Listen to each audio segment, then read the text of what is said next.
আসসালামু আলাইকুম প্রিয় ফুটবল ফ্যান্স। ইন্টার মামির কোচ হচ্ছেন Javier Mascherano. Breaking news, Cesar Luis মার্লোর বরাত দিয়ে ফ্যাব্রিজো রোমানো পর্যন্ত টুইট করেছেন এবং এরপরে এটাকে অথেন্টিক একটা নিউজ হিসেবে ধরে নেওয়া যায়। ইনস্ট্যান্ট রিয়াকশান আপনারা জানতে চেয়েছেন, একেবারে ইনস্ট্যান্ট তাৎক্ষণিকভাবে এই মুহূর্তে কি মনে হচ্ছে সেটা জানাচ্ছি। তবে একই সঙ্গে এই জিনিসটা বলে নিচ্ছে যে আরও বিস্তারিত ইনফরমেশান গ্যাদার করা বাকি আছে, তারপর হয়তোবা আমরা আরও ব্যাখ্যা করতে পারবো দিন শেষে সিদ্ধান্তটা কেমন হলো। আমি যদি একেবারে ব্যক্তিগত মন্তব্যের দিকে যাই, প্রথমত এমন টাইপের একটা সিদ্ধান্তকে আপনি ভালো কিংবা মন্দ এমন দুটো শব্দের মাধ্যমে যদি যাচাই করতে চান, তাহলে সেটা খুবই খুবই সাবজেক্টিভ ওপিনিয়ন হবে, অর্থাৎ একেবারে ব্যক্তিগত মন্তব্যের জায়গা হবে। এবং এখানে আমার কাছে মনে হয় সেটা খুব বেশি ভালো কোনো বিশ্লেষণ নয়।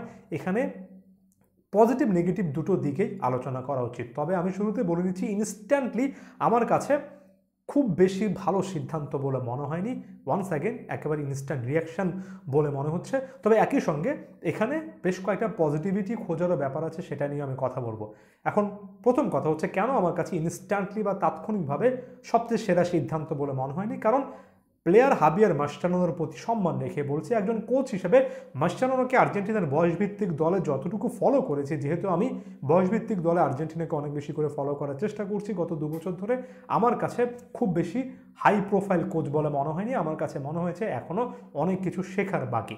যেমন অনূর্ধ্ব-20 দলের মূলত কোচ ছিলেন, যেখানে 23টা ম্যাচ ডাগ আউট থেকে নেতৃত্ব দিয়ে সম্ভবত 8টা ম্যাচে হেরেছেন, 13টা ম্যাচে জয় পেয়েছেন, অর্থাৎ এখানে বেশ কয়েকটা বার কিন্তু তিনি ব্যর্থ হয়েছেন।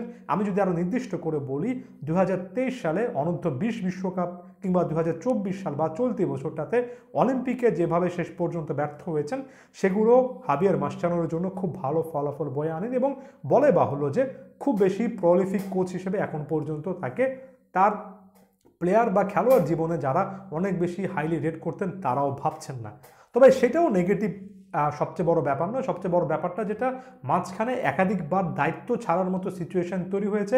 দায়িত্ব নিজে থেকে ছাড়ার কথা বলেছিল, যদিও এএফএ থেকে বলা হয়েছে যে তারা হাবিয়ার মাসচারানোর উপর নির্ভরতা দেখাচ্ছে। এবং আমার জানা মতে বর্তমান সময়ে তিনি এএফএর সাথে একটা স্পোর্টিং প্রজেক্টে যুক্ত, অনূর্ধ্ব-20 দলকে কেন্দ্র করে। আমি সেই স্পোর্টিং প্রজেক্ট সম্পর্কে আগে থেকে জানতে চাই, অর্থাৎ আগে জানতে চাই যে এএফএর সাথে আসলে কথাবার্তা কতটুকু তার এগিয়েছে, এএফএর হাতে বর্তমান সময়ে অনূর্ধ্ব-20 বা বয়সভিত্তিক দলে কোন কোন কোচকে ঘিরে আসলে প্ল্যান আছে। অর্থাৎ এখানে মাসচারানোর এই সিদ্ধান্তের সাথে আসলে আর্জেন্টিনার ফুটবল অ্যাসোসিয়েশনের যেহেতু গুরুত্বপূর্ণ একটা দায়িত্বে তিনি ছিলেন, সেটার কোনো একটা কানেকশন আছে কিনা, একটা বোঝাপড়া আছে কিনা, তারপর আমি প্রথম পয়েন্টে এই জাজমেন্টটা করতে চাই। যদি ব্যাপারটা এমন হয় যে মাসচারানো হুট করে একটা সিদ্ধান্তে রাজি হয়েছেন, হুট করে একটা সিদ্ধান্ত এখানে নিয়েছেন এবং এখানে আর্জেন্টিনার যে স্পোর্টিং প্রজেক্ট সেটা নিয়ে খুব একটা বেশি চিন্তাভাবনা করেননি, তাহলে আমার কাছে সেটা খুব বেশি পজিটিভ ডিসিশন শুধুমাত্র এই কারণে হবে না যে একটা প্রজেক্ট যখন মাঝপথে সেটা ছেড়ে একজন কোচের হুট করে চলে যাওয়াটা কখনো ভালো কোনো এক্সাম্পল সেট করে না। বাট আপনি যদি ভিন্ন দিক থেকে চিন্তা করেন, ব্যাপারটা যদি এমন হয় যে এএফএ এখানে একমত প্রকাশ করেছে, বেশ কয়েকদিন ধরে আলোচনা চলছিল এবং শেষ পর্যন্ত এএফএর কাছে বিকল্প আছে, হাবিয়ার মাসচারানো সকল কিছু ভেবে চিনতে স্পোর্টিং প্রজেক্টটাকে একটা পর্যায়ে রেখে এসে তারপরে এমন একটা নতুন দায়িত্ব নিচ্ছেন, তাহলে সেখানে খুব বেশি নেগেটিভিটির জায়গা আমি খুঁজে পাবো না। এজন্যই শুরুতে বলে নিয়েছি আরও অনেকগুলো ইনফরমেশান জানার এখানে ব্যাপার আছে। এরপর যদি তার কোচিং স্টাইলে চলে আসি, একটা জিনিস আমি খুবই ক্লিয়ারলি বলতে চাই এবং আমি প্রায় প্রত্যেকটা এমন টাইপের অ্যানালিসিসে বলি যে একজন ভালো প্লেয়ার মানেই যে সবসময় ভালো কোচ হবেন, ব্যাপারটা এমন নয়। যেমন হাবিয়ার মাসচারানো নিজেও কিন্তু ডিফেন্সিভ প্লেয়ার ছিলেন, তবে আর্জেন্টিনার এই দলগুলোর ডিফেন্সের যে অবস্থা সেটা কিন্তু মাসচারানোও বয়সভিত্তিক দলে আসলে ঠিক করতে পারেননি। সেখানে সিলেকশনও বেশ কয়েকটা জটিলতা কিন্তু দেখা গিয়েছিল। তাই টাটা মার্টিনোকে সরিয়ে হাবিয়ার মাসচারানো এই জায়গা থেকে শুরু থেকে অনেক ভালো সিদ্ধান্ত নেবেন, ব্যাপারটা এমন নাও হতে পারে। যদিও ইনস্ট্যান্ট একটা আইডিয়া হিসেবে আমার মনে হয় যে ডিফেন্সিভ মেন্টালিটির একজন কোচ সহজাতভাবে ডিফেন্সিভ প্লেয়ার সিলেকশনে বেটার ডিসিশন নেন। তবে সবসময় সেটা ট্রু হবে, একটু আগে যে বললাম, ব্যাপারটা অনেক ক্ষেত্রে এমন কিন্তু হয় না। আচ্ছা, এরপর কয়েকটা ইতিবাচক জায়গায় খুঁজে দেখুন। ব্যাপারটা যদি এমন হয়, যেহেতু প্লেয়ার সিলেকশনে কোচের একটা ভূমিকার পাশাপাশি ওভারঅল থিঙ্ক ট্যাঙ্ক, ওভারঅল মালিক পক্ষ, স্পোর্টিং ডিরেক্টর অনেকের ভূমিকা থাকে, যদি ব্যাপারটা এমন হয় যে সামনে যে সকল defensive player Inter Miami hire করার চেষ্টা করবে, দলে নেওয়ার চেষ্টা করবে, সেখানে হাবিয়ার মাসচেরানোর পাশাপাশি লিওনেল মেসি, সের্জিও বুস্কেট, জর্ডি আলবার মতো সিনিয়র প্লেয়ার, লুইস সুয়ারেজের মতো সিনিয়র প্লেয়ারদের একটা ইনপুট থাকবে এবং সকলে মিলে একটা সিদ্ধান্ত নেবেন, হয়তোবা সেখানে বেটার আউটকাম পরবর্তীতে ইন্টার মায়ামি পাবে। তবে একই সাথে এই জিনিসটা মনে করিয়ে দেওয়া উচিত যে আসলে প্লেয়াররা সেই স্বাধীনতাটা পাবেন কিনা সিনিয়র প্লেয়াররা, সেটাও কিন্তু আলোচনার বিষয়। ওয়ান্স অ্যাগেন ইন্টার মায়ামি এখানে স্পোর্টিং প্রজেক্ট হিসেবে কী কী চিন্তা করছে সেটা এই মুহূর্তে আপনি ক্লিয়ারলি বুঝতে পারবেন না, অ্যাডিশনাল ইনফরমেশান এখানে দরকার আছে। তবে পুরো ব্যাপারটাকে একেবারে নেগেটিভলি প্রেজেন্ট না করে আমি পজিটিভ এই জন্য বলছি যে ওই যে বললাম এই দলটা বা ইন্টার মায়ামি আসলে সেট করা একটা স্টেজে কিন্তু আছে। এখানে প্রলিফিক অনেক ফুটবলাররা আছেন, তাদের ইনপুটের মাধ্যমে আসলেই একটা ব্যালেন্স দল তৈরি করা যায়, হয়তোবা যেটা আগের কোচের অধীনে কিংবা আগের সেশনগুলোতে নানা কারণে হয়নি। মাসচেরানো এর পাশাপাশি আরও একটু জায়গা থেকে উন্নতি করতে পারেন, সেটা হচ্ছে নিজেকে প্রমাণ করার একটা তীব্র ক্ষুধা তার খেলোয়াড়ি জীবনে যেমন ছিল সেটা যদি তিনি তার কোচিং ক্যারিয়ারে নিয়ে আসতে পারেন। দেখুন, আর্জেন্টিনার বয়সভিত্তিক দলে খুব বেশি সাফল্য পাননি, সেখানে স্কোপটাও কিন্তু লিমিটেড ছিল।